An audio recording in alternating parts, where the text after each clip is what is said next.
কুষ্টিয়া জেলা আইনজীবী সমিতির নির্বাচনী ক্যাম্পে হামলা ও ভাঙচুর চালিয়েছে দুর্বৃত্তরা। এ সময় মুঠোফোনে ভিডিও ধারণ করার সময় হামলায় এক শিক্ষানবিশ আইনজীবী আহত হয়েছে।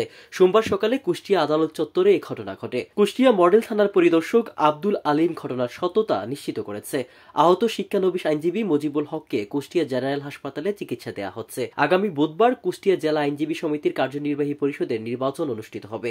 এ উপলক্ষে কুষ্টিয়া আদালত চত্বরে নির্বাচনী ক্যাম্প স্থাপন করেছে প্রার্থীরা। প্রত্যক্ষদর্শী ও আইনজীবীরা জানান, সকাল 11টার দিকে 40 থেকে 50 জন বহিরাগত বিভিন্ন স্থান দিয়ে আদালত চত্বরে প্রবেশ করে। এরপর তারা প্যান্ডেলের পাইপ ও বাঁশ খুলে হঠাৎ করে একসাথে হয়ে প্রার্থীদের নির্বাচনী ক্যাম্পের চেয়ার, টেবিল, প্যান্ডেল ভাঙতে শুরু করে।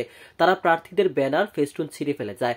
এ সময় ভাঙচুরের ভিডিও মুঠোফোনে ধারণ করতে গেলে শিক্ষানবিশ আইনজীবী মুজিবুল হককে লাঠি দিয়ে আঘাত করলে মাথায় লেগে আহত হন তিনি। কুষ্টিয়া মডেল থানার পরিদর্শক আব্দুল আলিম বলেন, ঘটনাস্থলে পুলিশ পাঠানো হয়েছে।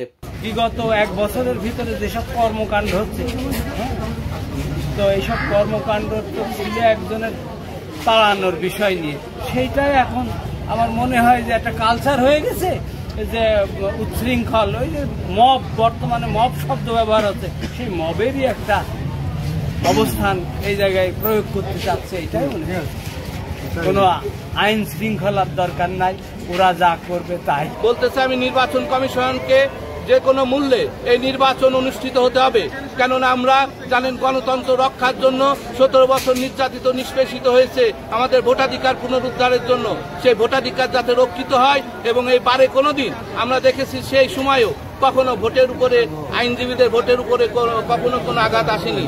যে এই ধরনের আঘাতের সাথে যারা জড়িত, আমার বিশ্বাস আমাদের আইনজীবীরা ভোটের অধিকারের মাধ্যমে, ভোটাধিকারের মাধ্যমে তাদেরকে প্রত্যাখ্যান করবে, এবং সাথে সাথে বহিরাগত যেসব সন্ত্রাসী জড়িত তাদের বিরুদ্ধে ব্যবস্থা নেওয়ার জন্য ডিসিএসপি সহ সেনাবাহিনীর কমান্ডারের উপর আমার অনুরোধ থাকবে, আপনারা পদক্ষেপ নিন। এই ন্যাক্কারজনক ঘটনা আপনারা সারা বিশ্বের সামনে তুলে ধরুন।